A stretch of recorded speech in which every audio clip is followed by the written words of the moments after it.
I feel like I have this weird blend of like Twiggy mixed with cult leader going on today, style-wise. What is up, my dudes? Welcome back to my channel. So today we are going to be starting a brand new series on my channel that I like to call Emo Time Capsule, where we basically go back in time and look at the marvels of emo culture from yesteryear. This is going to be a new monthly series that I plan to air towards the end of each month. That is permitting that there's not some sort of holiday or other event going on at the same time. And to kick off this series, we are of course going to be talking about the one, the only MySpace.com. The rise and fall of MySpace. Where did it begin? How did it prosper? How did it die? We're gonna go through each and every bit of that timeline today. This particular video is going to be segmented in 5 parts, so let's go ahead and start with the early years.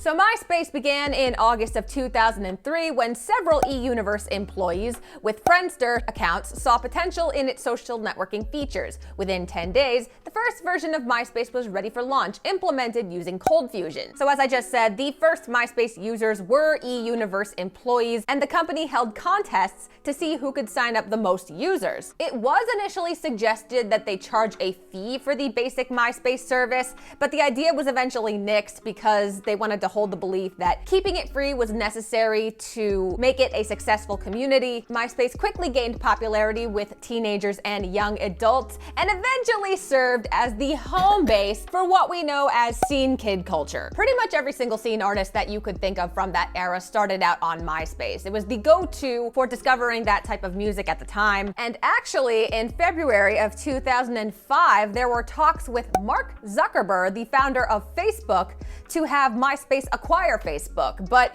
the company rejected his offer to sell Facebook to him for $75 million.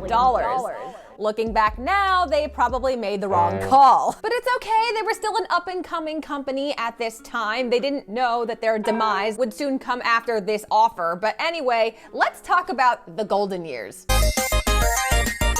So obviously it boomed in popularity, and from 2005 to 2008, it was the largest social networking site in the world, surpassing Yahoo and Google to become the most visited website in the United States in 2006. In fact, in January of 2006, MySpace was signing up an average of 200,000 new users per day. Not per month, not per week, per day. That's like a good chunk of the whole American population. Pretty much you, your mom, your grandma, everybody was on MySpace during this time. And for some unknown reason, I missed that boat. But anyway, by October that same year, the site had grown from generating $1 million in revenue per month to $30 million, half of which came from their Google deal. And at its very peak, this is in 2007, when News Corp attempted to merge it with Yahoo that same year, MySpace was valued at $12 billion. I mean, Tom from MySpace was just rolling in it, like just bringing in the dough on a daily basis, which bears the question, where did it all go wrong? And that's where we get to the downfall.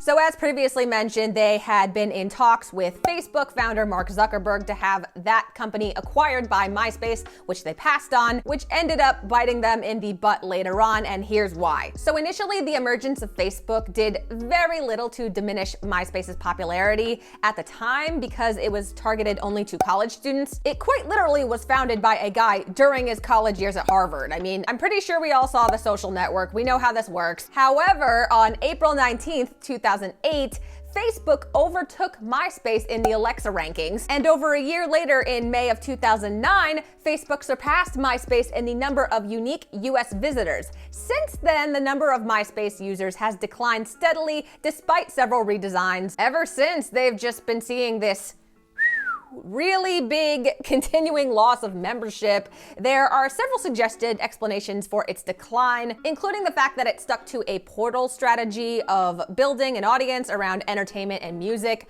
while Facebook and Twitter continually added new features to improve the social networking experience. In fact, a former MySpace executive suggested that the $900 million 3-year advertisement deal with Google, while being a short-term cash windfall, was a handicap in the long run run because it required MySpace to place even more ads on its already heavily advertised space, which made the site slow, more difficult to use, and less flexible. MySpace essentially couldn't experiment with its own site without forfeiting revenue. While rival Facebook was rolling out a new clean site design, they also developed everything in-house, which spread them way too wide and not deep enough in its product development. So what happens after the fact? What happens years after MySpace has crumbled to the ashes? Let's talk about the aftermath. In 2009, MySpace implemented site redesigns as a way to get users back, which may have backfired, as it is noted that, ironically, users generally disliked tweaks and changes on rival Facebook. Listen, people don't like a whole lot of change, especially when there's like a whole new clean outlet for them to express themselves on that doesn't require them going back and editing what was already there. In June 2011, Specific Media Group and Justin Timberlake jointly purchased the company for approximately $35 million. I don't know if JT is still involved in MySpace for whatever reason, but at some point he was a big part of the board of MySpace. Fast forward to 2019, the number of monthly visitors had dropped to only 7 million. MySpace has attempted to reinvent itself as a social entertainment website with more focus on music, movies, celebrities, and television instead of just being a social networking site. Funny enough, they also developed a link up with Facebook that would allow musicians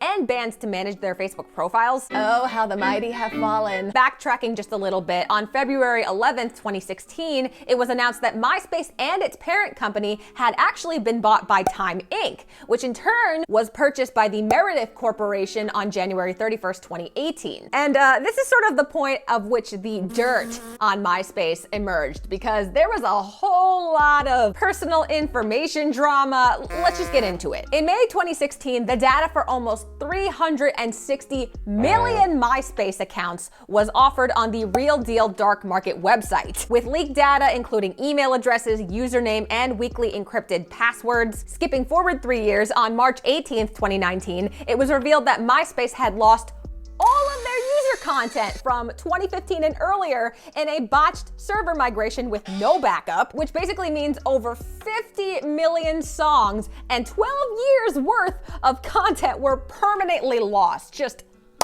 the world's biggest F up. So yeah, I can't say if MySpace can redeem itself anymore since basically revealing everyone's goodies to the world, but it did have quite the big impact on social media as a whole. So let's finish off with its impact. So as we all know, MySpace had a significant influence on technology, pop culture, and music, playing a critical role in the early growth of companies like YouTube, Photobucket, etc. Over 8 million artists have been discovered by MySpace, including, but not limited to, Nicki Minaj, Lily Allen, the Arctic Monkeys, Paramore, Katy Perry, Tyga, 303, and Bring Me the Horizon. Like it or not, MySpace led to this revolution of how people experience the web and interact with each other online, influencing essentially every social media app that followed on from it. Like all of these social media apps that you're seeing today, Twitter, Snapchat, TikTok, they all started with the same ideas from MySpace. And I genuinely think there is a huge group of people out there who do miss that sort of platform. In fact, recently, a German startup company named T-Bush developed a parody site of MySpace called Space Hey, a friendly online community that lets people communicate with each other, share content, and discover new content and people. It basically has the exact same layout as MySpace,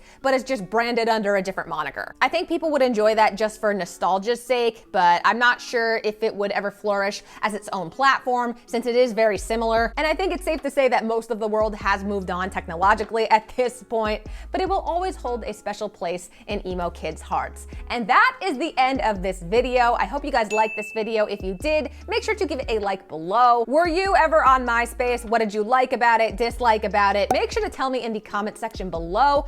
Also, if you're new to my channel, hello, how's it going? Make sure to hit the garbage out of that subscribe button, also hitting the bell icon next to it to get the first notice of when my videos go up. I upload every Thursday. To all of my subscribers who have been here before, thank you so much for watching week after week. It really does mean so much to me. Well, I think this just means I have to go make an account on Space Hey now, despite my better judgment. So I will see you guys next time. Bye!